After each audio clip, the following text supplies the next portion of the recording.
What's up, y'all? Welcome to Connected. This is episode 6. For those of you that are tuning in for the first time, this is a show entitled Connected, in which I do every Monday at 11 a.m. Pacific Standard Time. So, of course, I'm your host, DJ Is. So check it out. For those of you who have your Facebook and your Twitters, we now have share buttons. So you can actually connect and share with your friends, and they can actually check out the show right then and there. So like I said, for those of you who are just turning in, we're on episode 6. Connected is really about a show where I connect, people who are into film, engineering, music. We're going to add a couple other things like culinary. For the most part, I like to connect folks to real opportunities and also prepare and prep them. So that's pretty much the gist of what this show is now and what I've been covering over the last 5 episodes. So the goal is to, get you some experience, get you some information that best suits what it is you want to do, whether it's, like I said, in those different genres or categories of film, music, and what have you. So shout out to the Recording Connection, who obviously are able to make this possible for me to do for you guys, and to be able to come to you via this Google Hangout and just share information and job opportunities. So shout out to my team, Mike, Howard, who constantly put it down for me and have things set up so I can come to y'all every Monday. So I'm actually here in Cali again, in my studio, chilling. So if you can kind of get a view, last week I featured my man Bismarck.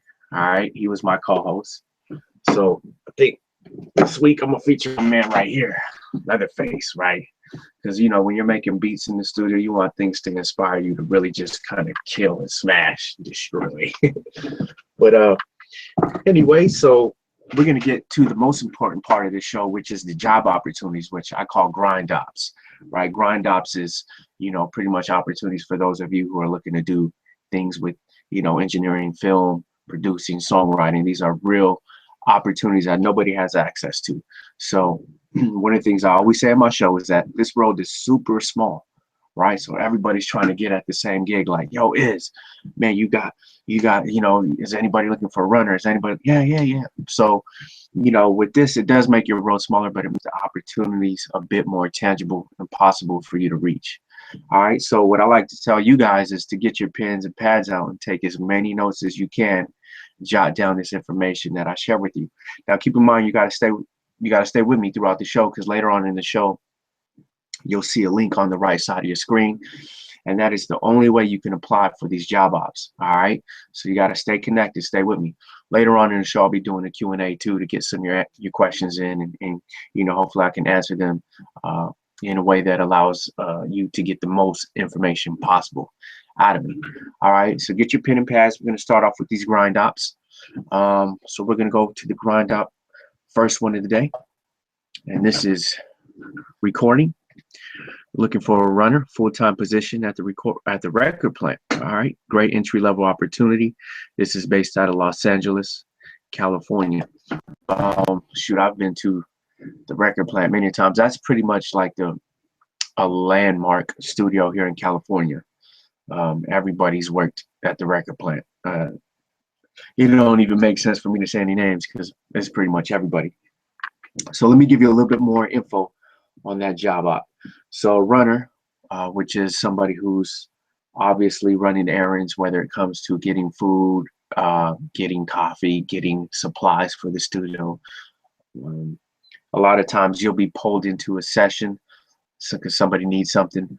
But it's a great way. I mean, we always talk about, people say, well, what's it like to climb the ladder? Well, this is one of those jobs where it's definitely a ladder climbing process. A lot of friends of mine have started out as runners, just to get into a studio room. Then they kind of get to sit next to the engineer maybe one time, and then next thing you know, they grow into being an engineer and actually having a runner who runs and gets food for them. So That's a good one. So again, that's great entry level, especially for recording students to get themselves into one of the best studios in the country. Like I said, the Record Plant is definitely one of those spots. All right. So that's grind op number one. We're going to move on to grind op number two. This is again in the field of recording. This is audio engineer, full-time position at Jazz Club in New York City. Hours are 6 p.m. to 2 a.m., 5 days a week. Audio for live shows. And this is in New York, New York. All right. So, we've had numerous audio engineering ops throughout the episodes. One of the things I like to stress when it comes to these type of job opportunities, you definitely want to have some type of experience under your belt in a live setting, live engineering. People want to know that you know what you're doing, because the last thing you want to do is underperform based on what is actually on your resume. So this kind of job, there's very little room for error in this environment. Let me let you jot down a little bit more details on this. So this is in New York, New York. Responsibilities include operating all audio equipment, running live mixes and sound effects, regulate quality. Great opportunity for any audio engineers who are proficient with mixing in or out of the studio. So that's interesting, because usually these type of gigs, it rarely ever mentions somebody who can also do studio, being that they're very two different roles. So it looks like they definitely want somebody of experience for this particular job opportunity. We always talk about the difference between doing sound in a studio and doing sound in a live event or a live arena is so different, because in a live setting, you're dealing with so many different dynamics. You're dealing with very high ceilings, very little sound deadeners, it's just open. So the way sounds bounce off the walls is completely different. Whereas in the studio, it's soundproofed. It's very, very tight. There's no bad reflection. So it looks like, they want somebody with a little bit both sides of experience on that. They want somebody who can run live mixes and sound effects and regulate quality. I'm assuming regulate quality would be just, overall quality of the sound, no feedback in a live setting. Running all audio equipment. So you got to know your gear. You got to know, when it's too processed, when it's not processed enough. A couple of weeks ago, we had a gentleman say, well, how do you know when it's over processed and or you've put too much on it? That comes with experience, with doing it over and over and over and over again. Your ear starts to learn what sounds good and what doesn't sound good. Sound effects, I'm assuming, are your delays, your reverbs, your echo chambers, all those various things. So you definitely want to have experience in those and be able to know what you're looking for. Alrighty, so that is job op number two. I hope you got those notes. Again, that is in New York, New York. All right, we're gonna move on to the next one. This is job op number three. This one is in the field of film. Videographer, communications company seeks videographer, writer, producer for client videos, full time. And this is in San Antonio, Texas. Now, we had a question last week pertaining to any job ops, if we had any that were in Texas. Well, the great thing with this show is you'll find that we have job ops that span anywhere in between LA and New York. So for that person who tuned in last week and asked about Texas, here you go, San Antonio, Texas. All right. So let me give you a little bit more details on this particular job op. Again, this is in videographer, in the field of videography. This is in San Antonio, Texas. The candidate will manage development, planning, and production of videos end to end. Videos will include how-to videos, vines, Instagram videos, basic interviews, still photography when necessary.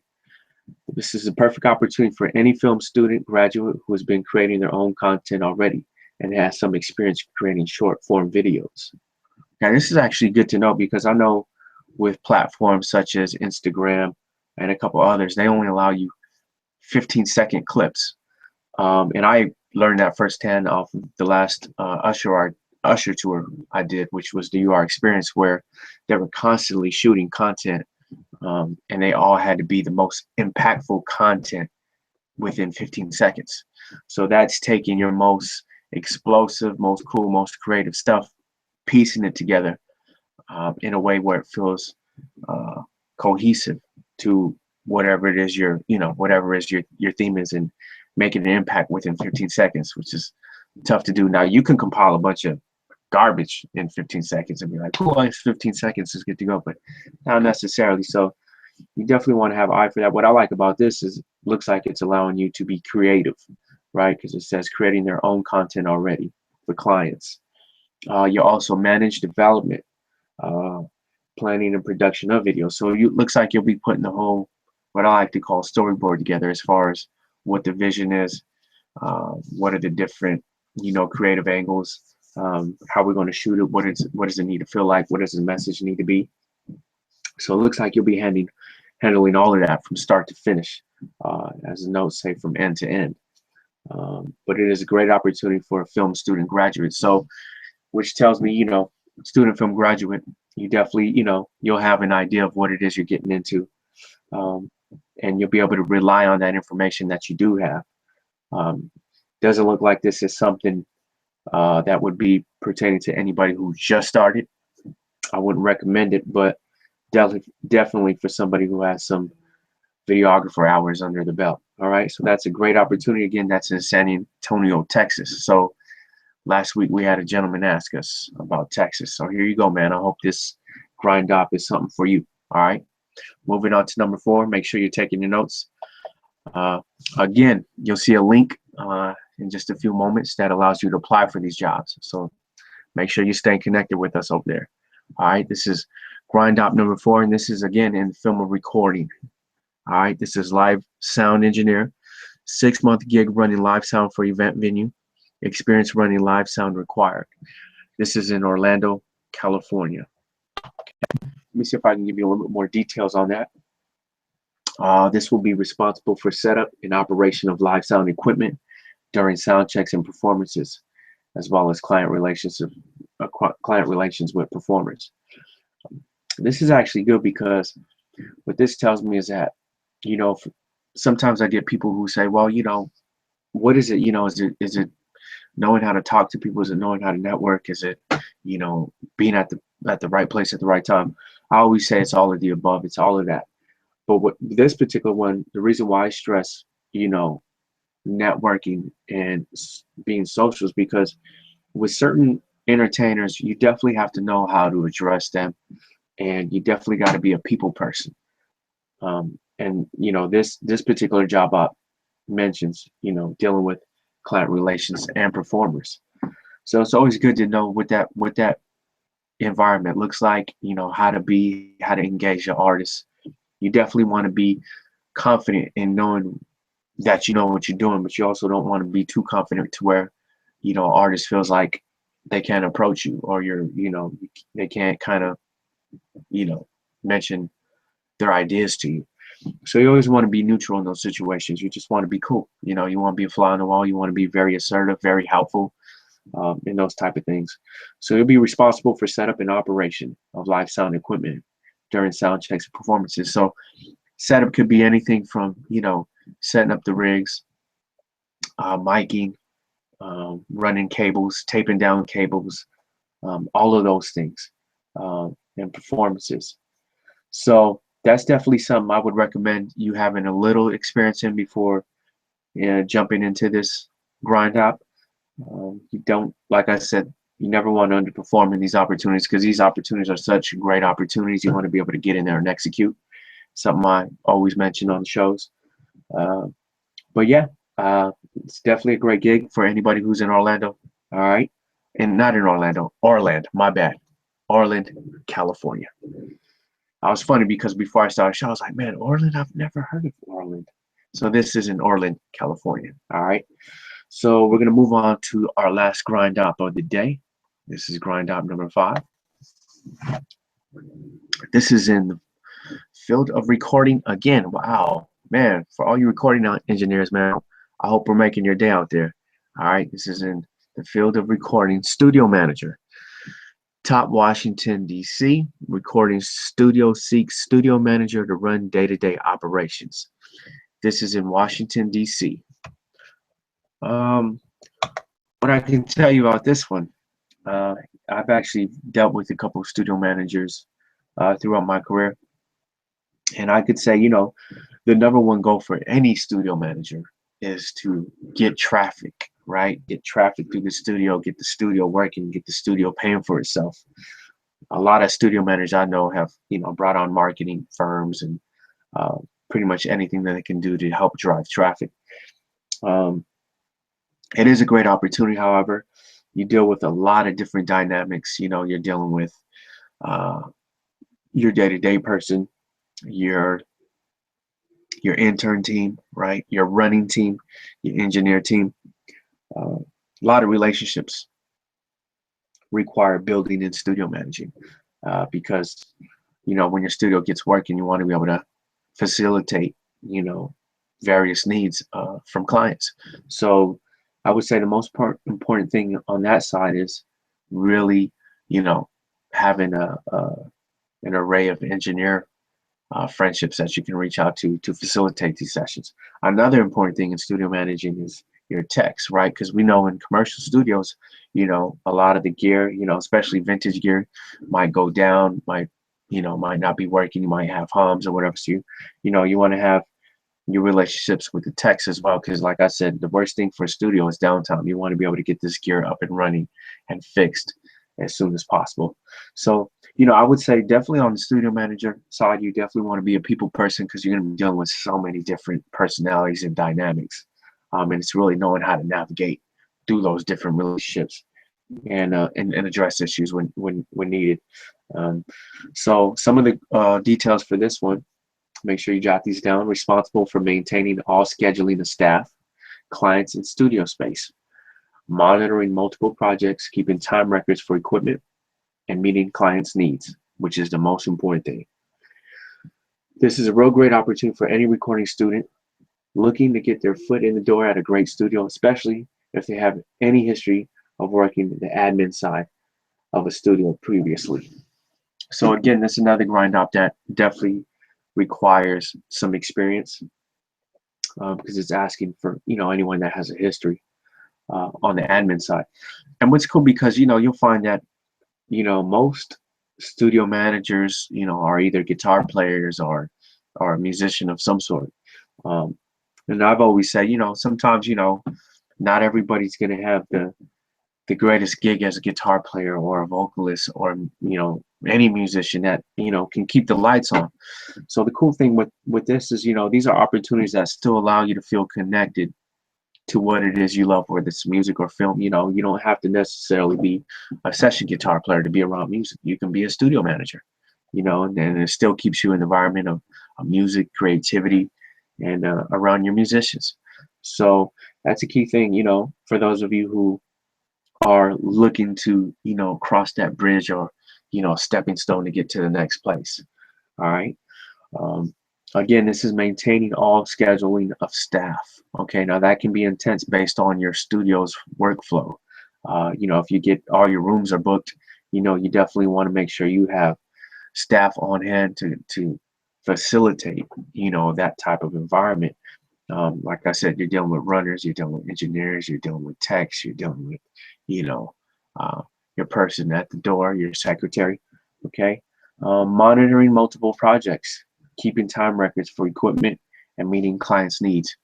Uh, I say meeting clients' needs is one of the most important things as being a studio manager because you definitely, you want your clients highly satisfied. You don't want to ever have clients in there feeling like the rooms weren't ready or the gear in the room isn't working. Um, I've run into those issues personally while working in a studio where you get in the room, you did a walkthrough, a week prior, you get there and there's a buzz. You're trying to get that going, you're on the clock because you're paid for a specific amount of time. So, I always look at some of the studio managers that I know, which are great ones like Jeff Greenberg, who, is a studio manager um, in Santa Monica at a spot called The Village. That guy runs that spot like uh, a serious assembly line hospital. Everything's on point. He's got his techs on hand. If you're running into a problem in the room, he'll do anything he can to accommodate you. And I think studio managing is definitely, doing what you can to accommodate your clients, because the key thing is you want those clients to always come back and you want them to refer your studio. Okay, so that's grind up 5 of the day. So make sure you got all those notes, all right, because those are crucial. And like I said, the biggest part of taking advantage of these grind ops is uh, making sure you got some experience, or don't oversell yourself on your resume, because like I said, you never want to underperform. All right, so for those of you that have been hanging with me throughout my show, you'll be able to see a link on the right side of your screen, which is the only way you can apply for these grind ops. All right, so make sure you click on that link and make sure you put all the information that it's asking you, so you can partake in these grind ops, because at the end of the day, that's one of the things Connected is definitely about. It's about the opportunities and the preparation that we want to take for you to get hired. All right, so my favorite part of the show is the Q&A. So we're going to move on to the Q&A, where I allow you guys to ask me questions. All right, so let's see. Go through these questions. How do you learn skills? School, do it yourself, or friends? It's actually all of the above. I learned through the school of being a fly on the wall. That was my school. Being a fly on the wall, being a sponge, absorbing it all. And but some of those, some of you guys are in school, so you're able to learn that way too, which is always a great way. School, I always say a hybrid of school and a hybrid of real life, is the best combination, because you learn both sides. And in this game, you need to know both sides, because just knowing the books only goes so far, to where you got to know how to actually engage and network, grind, hustle, parlay. And school doesn't teach you those things. So if you can learn both of those things, you're in a great place. All right, next question. Yes, a DC gig that I'm confident applying for. All right, Matt. Well, shoot, man, go on and apply for it, man. All right, good luck on that one. Next question. How much of an advantage is it to be inside, even as a runner, to be able to move up the ladder? I think it's a huge, huge part to, the road of being an engineer. Most successful engineers that I have met and have worked with have started as runners. And, they get themselves into a position to where, they get called in one day to be an assistant engineer, and when that starts to happen over and over again, you then find yourself being an engineer and having a second engineer assist you. But running, like last week we talked about paying dues, well, what is paying dues, or what is, what does that mean? Running is one of those ways you pay dues. If you want to be an engineer, to be running at a great studio is awesome. So you're in the environment, you're around folks, people get to see you. Doesn't matter if you're fetching coffee or whatever, it's just part of the process. The goal is to ultimately get in that studio room and be engineering. So, it's all part of the process, and that's what we call, climbing the ladder or moving up the ladder. All right. So, you definitely want to embrace that. That's how you get to where you're going. Let's see. We have another question. Let's see here. Where are you? Trying to get some good questions.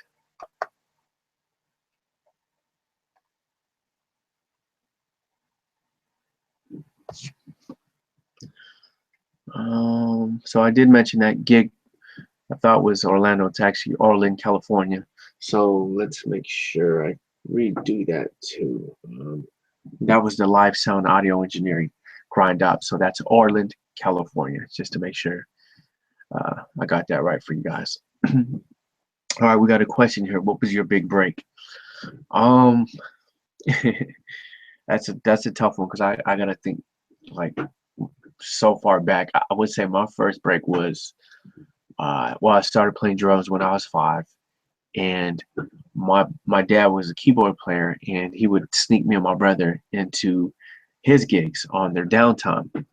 So he would make me and my brother play on their downtime while they kind of just got to take a break, we'd go up there and play for 10 or 15 minutes. So for me, that was my first break, because that was the first time I got to play in front of folks. And the great thing with that is it kind of, along the way, kind of curved, just being nervous and having butterflies. We're playing in front of people, playing in front of people at, 8 or 9 years old. You don't realize you're just having fun at the time. So for me, that was my first big break. Next question, Desiree. Where's the line between showing passion and just being annoying when trying to get an internship job at a studio? Well, most people who I've met who are passionate about what it is they love it so much that they're annoying anyway. And I think, they kind of share the same space. If you love something that much, you want to be persistent. You want to keep pounding the pavement, because the one person who is going to look at that and hire you and make a difference is going to acknowledge how much you love what it is you're going for and how you're going about it. To me, that's just, that's old school fundamentals of having a passion. These day and age, people feel because they got a little skill or something that, that's the automatic key to open the door without having that appetite. So you know what, man, I would say, Desiree, staying on, stay passionate, and just keep continuing to do what you're doing to make it happen, because somebody's going to notice that. Somebody's going to, provide an opportunity. So, hey, man, be annoying. If you love it, go for it. Absolutely. Let's see. Well, I think does it for our questions today. I want to say thanks to everyone who shared this hangout via Facebook and Twitter. Like I said, it's something we just added this week, so you can definitely, make mention of that to your friends. It's a share button. They can actually join in the show right then and there, and be able to partake in some of these great grind ops that we provide here at our show, Connected. I think that was the last question. So thank you too, Desiree. I just got a thank you message from her. Thank you too. Appreciate you tuning in. Tell your friends who, are in music or film to definitely catch up with us every Monday at 11 a.m. Also, a great way for you to stay connected to what it is we're doing is through our social media, which is Instagram, Twitter, what other ones we have? Instagram, Twitter, Facebook, and our social media handles is Connected. All right, so it's a great way for you to keep up with us on our day-to-day, because I am constantly moving. I'm constantly in the studio, on the road, traveling, but it's a great way for you to have insight on what it is, this world looks like and what the demand is. All right, that's something we like to capture with this show is, not just the opportunities, but what it looks like in real time. All right, so that's crucial. What's up, Cats? Gotta thank you, man. All right, I see you, Cats. Thank you for tuning in, man. So we got a couple questions flying in over here at the last minute. Yo, you produce as well? I do produce. Is Abla, one half of the Abla brothers. Check it out. Do your homework. Well, guys, it's always great hanging out with you guys every Monday. So I look forward to this. I look forward to the questions. I look forward to, you guys picking my brain and trying to extract as much information as you can.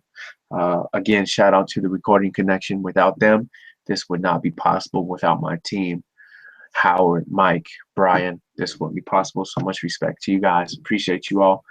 And I look forward to catching you guys next week. All right. So make sure you take advantage of that link to apply for these jobs. Make sure you have your notes in hand. Make sure that you are well prepared for these grind ups. All right. I'll catch you next Monday, 11 a.m. Pacific Standard Time. Peace.